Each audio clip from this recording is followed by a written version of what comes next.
Ali Khamenei साहब के जनाजे को लेकर पुतिन की तरफ से, रूस की तरफ से बड़ा अलर्ट आया है और इसी के साथ ही ईरान ने 100 खुर्रम शहर मिसाइल्स तैनात कर दी है, खास तौर पर इस जनाजे के लिए। देखिए, ये ऐसी खबरें हैं जो इस ओर इशारा कर रही हैं कि अगले 6 दिन के अंदर ईरान में कुछ भी हो सकता है, कुछ भी हो सकता है। देखिए, मैंने आपको अपने एक वीडियो में पहले ही ये कहा था कि इजराइल के निशाने पर अली खामेनेई साहब का जो जनाजा है, फ्यूनरल का जो पूरा प्रोसेस है, वो मोसाद और इजराइल के निशाने पर है। और देखिए, एक बार फिर अब ये बातें सामने आने शुरू हो गई हैं। कौन हमला करवाना चाहता है, किससे हमला करवाने के लिए कह रहा है, और पुतिन ईरान से क्या कह रहे हैं और ईरान की क्या तैयारी है, हर मुद्दे पर बात होगी और बड़ी टू द पॉइंट बात होगी, दाएं बाएं की कोई बात नहीं है।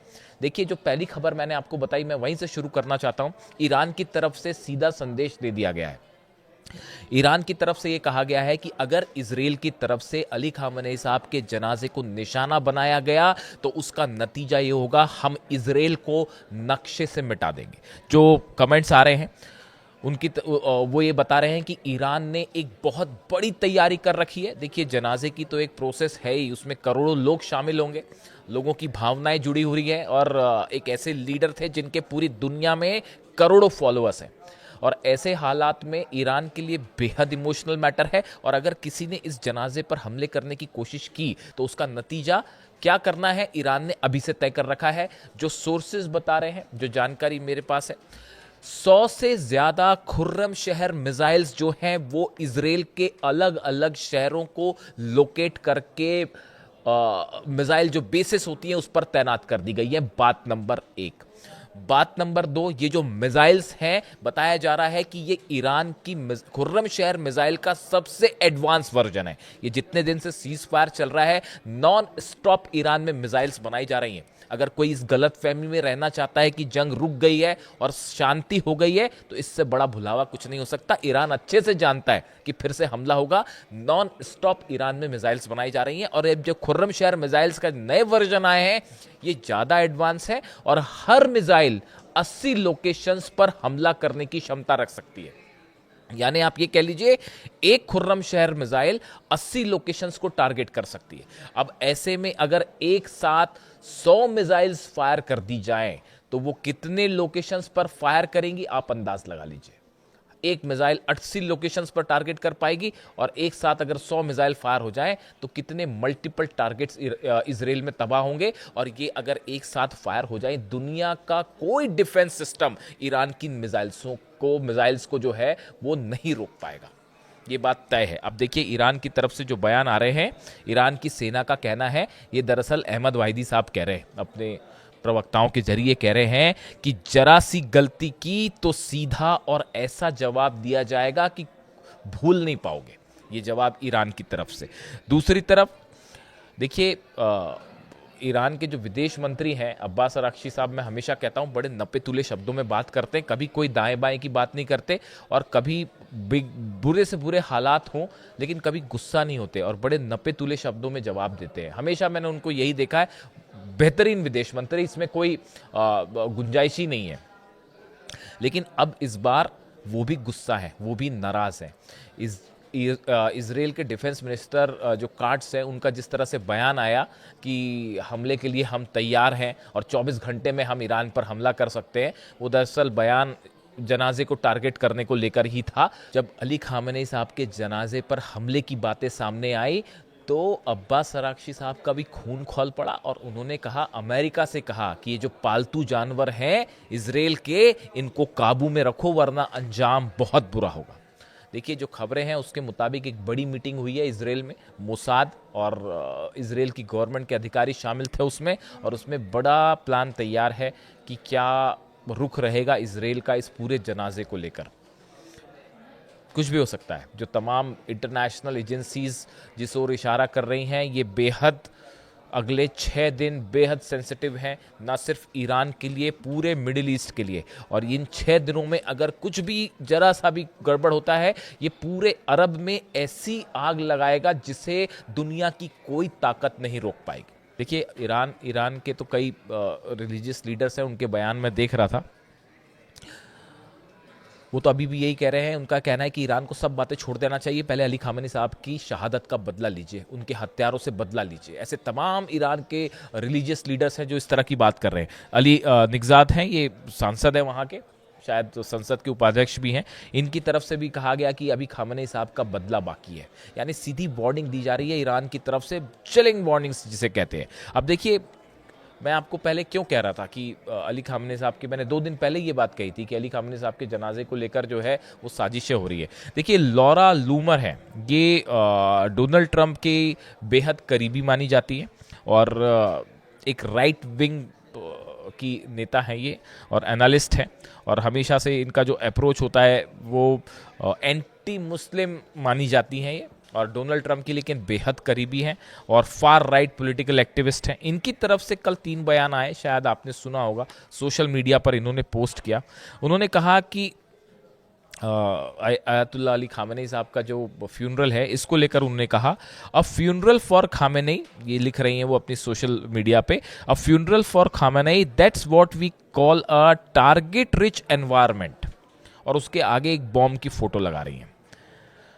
मतलब अगर हिंदी में ट्रांसलेट करें, उनका कहना है कि अली खामेनी का अंतिम संस्कार इजराइल के लिए ईरान पर बमबारी करने का बेहतरीन मौका है, और उसके बाद बम की तस्वीर लगा रही हैं। सोचिए आप, ये सोच है कुछ लोगों की, हैरानी होती है मुझे तो कभी कभी सोच के। उसके आगे और लिख रही है, the IDF has the opportunity to do the funniest thing. वही कह रही है, आईडीएफ इजराइल की सेना के लिए कह रही है कि इजराइल की सेना के लिए कुछ फनी करने का जो है वो बेहतरीन मौका है। फिर उसके बाद तीसरी भी पोस्ट कर रही हैं, एक सवाल के जवाब में तीसरा भी पोस्ट कर रही हैं, I will never say no to an opportunity to see the US और the IDF bomb a bunch of jihadis. वो ये कह रही हैं कि मैं, अगर अमेरिका और इजराइल हमले करती है तो मैं कभी मना नहीं करूंगी कि इतने सारे जिहादियों को टारगेट करने का मौका मिल जाए। ऐसे शब्दों का इस्तेमाल कर रही हैं, प्रोवोकेटिव भाषा एकदम। अब देखिए, स्वाभाविक है ईरान की तरफ से तो जवाब आना ही चाहिए, लेकिन एक बड़ी गौर करने वाली बात थी, उनका ये बयान, इसको लेकर रूस की तरफ से जवाब आया। रशिया स्टेट कंट्रोल्ड आरटी जो है strongly condemned the post, arguing that the millions of mourners including women, children and elderly citizens and the foreign dignitaries are expected to attend the multi-day funeral ceremonies। रूस की तरफ से कहना है कि ये बयान जो है बेहद ही निंदनीय है, जो ये ट्रंप की करीबी दे रही है कि हमला करना चाहिए जनाजे को लेकर, इस तरह के बयान। रूस ने इसकी तीखी आलोचना की कि आप कहना क्या चाह रहे हो, इस जनाजे में जो है वो करोड़ों लोग शामिल हो रहे हैं, बच्चे शामिल होंगी, महिलाएं शामिल होंगी, ऐसे में ये बयान बेहद निंदनीय है। और रूस ने इसकी खुलेआम आलोचना कर दी, डोनाल्ड ट्रंप की इस सहयोगी और एडवाइजर के बयान की। इतना ही नहीं, पुतिन की तरफ से, रूस की तरफ से सीधा सीधा वार्निंग्स आई हैं, अलर्ट्स आए हैं ईरान के लिए कि ये 6 दिन तक बेहद सावधान रहने की जरूरत है। मुस्तबा खामेनी साहब टारगेट पर हैं, अहमद वाहिदी साहब टारगेट पर हैं, और जब जो शख्स अली खामेनी साहब पे हमला करवा सकते हैं वो उनके जनाजे पर भी हमला करवा सकते हैं। वो उसमें मौजूद जो वीवीआईपी पर्सनालिटीज हैं उनको भी टारगेट किया जा सकता है। ऐसे स्ट्रॉन्ग इनपुट्स हैं, केजीबी की तरफ से भी है, रशियन खुफिया एजेंसीज जो है उसकी तरफ से भी है, चाइनीज जो एजेंसीज हैं उनकी तरफ से भी है। इसके अलावा ईरान के पास अपने इनपुट्स हैं ही, और ये मान के चला जा रहा है कि ये 6 दिन कैसे बीतेंगे, क्या शांति से ये फ्यूनरल हो पाएगा या कोई हमला होगा, और हमला होगा तो उसके बाद ईरान का जो गुस्सा देखने को मिलेगा वो शायद पहले कभी किसी ने ना सोचा ना देखा, वो जवाब देगा ईरान। ईरान में जो वीडियोस मैं देखता हूं वहां से, जो प्रदर्शन हर रात को प्रदर्शन होता है, लोग घरों में सोते हैं रात को जाके, ईरान में एक रात ऐसी नहीं जाती जिस दिन अली खामेनी साहब के लिए आंसू ना बहाए जाते और उनके लिए गुस्सा देखने को नहीं मिलता। मैंने इतिहास में, मैंने तो देखिए, मैं तो हिस्ट्री, पॉलिटिकल साइंस और इंटरनेशनल रिलेशंस का स्टूडेंट ही रहा हूं, मेरा काम ही ये 20-25 साल से मैं यही पढ़ता रहता हूं सब कुछ। मैंने ऐसा अपने लीडर के लिए इतना ज़्यादा लगाव, प्रेम और रिस्पेक्ट जो अली खामेनी साहब के लिए ईरान की जनता के मन में है, मैंने इतिहास में तो नहीं देखा। अभी आपको याद आ रहा है क्या? मेरे को तो नहीं आता याद ऐसा कुछ। बच्चे से लेके छोटे छोटे बच्चे जो बोलना शुरू करते हैं वो भी उनसे मोहब्बत करते हैं, और उन्हीं के लिए पहला शब्द ही उनका वो होता है। तो हालात ये हैं साहब कि बहुत ज़्यादा गुस्सा है ईरान के मन में, और ज़रा सा एक गलत स्टेप, मिस कैलकुलेशन इजराइल का पूरे रीजन को एक ऐसी आग में झुलस देगा जो आप सोच नहीं सकते। अब देखिए इसमें जो है कई सारे डेवलपमेंट्स हैं, कई खबरें हैं, मतलब 5-6 अलग अलग सोर्सेज से खबरें हैं इस तरह की कि अक्टूबर में, ये कल सरफेस हुई ये चीज़ें कि अक्टूबर में जो है एक डेट आ रही है टेंटेटिव कि अक्टूबर के आसपास नेतन्याहू फिर से हमला कर सकते हैं ईरान पे। बीच पे हो गया तो बीच में तो हो ही सकता है, लेकिन अक्टूबर की एक टेंटेटिव डेट आ रही है क्योंकि इजराइल में चुनाव है, और किसी तरह से उस चुनाव को आगे बढ़ाने के लिए या फिर उनके ऊपर जो मुकदमे में फंसे हुए हैं नेतन्याहू, उसको आगे, उसका जो ट्रायल है उसको आगे टालने के लिए नेतन्याहू और इजराइल जो है वो हमला कर सकते हैं ईरान के ऊपर। इस तरह के इनपुट्स है, तमाम इंटरनेशनल एजेंसीज इस ओर इशारा कर रही हैं, अमेरिका की भी और कई यूरोप की एजेंसीज भी। अब हालात ये है कि इसीलिए अब्बास अराक्ची ये कह रहे हैं कि इजराइल जो है वो तैयार बैठा हुआ है कि किसी तरह से, किसी भी सूरत में अमेरिका और ईरान का समझौता ना हो। अगर समझौता हो गया, एमओयू हो गया, तो इजराइल जो है वो अलग थलग पड़ जाएगा और इजराइल की दाल नहीं गलेगी। यही वजह है, देखिए लगातार बमबारी हो रही है। कल लेबनान पे बड़े भयानक हमले हुए हैं, दक्षिणी लेबनान में। मैं कुछ तस्वीरें देख रहा था, कुछ बॉम्ब्स तो ऐसे ड्रॉप किए गए हैं, ऐसा लग रहा है मान लो कि न्यूक्लियर बम गिरा दिया गया हो, ऐसे मशरूम क्लाउड्स बन रहे हैं। बेहद भयानक हमले हो रहे हैं लेबनान पे। ऐसी हाल गजा में है, ऐसी हाल सीरिया में है। ये सब साफ साफ इंडिकेशन कर रहा है कि इजराइल एक प्लान तैयार कर चुका है कि किसी भी सूरत में अमेरिका से एमओयू साइन नहीं होने देना है, बात समझौता को आगे नहीं बढ़ाना है। अब भले डोनाल्ड ट्रंप जो है असल में अमेरिका का बड़ा नुकसान हो गया। देखिए 16-17 बेस जल गए।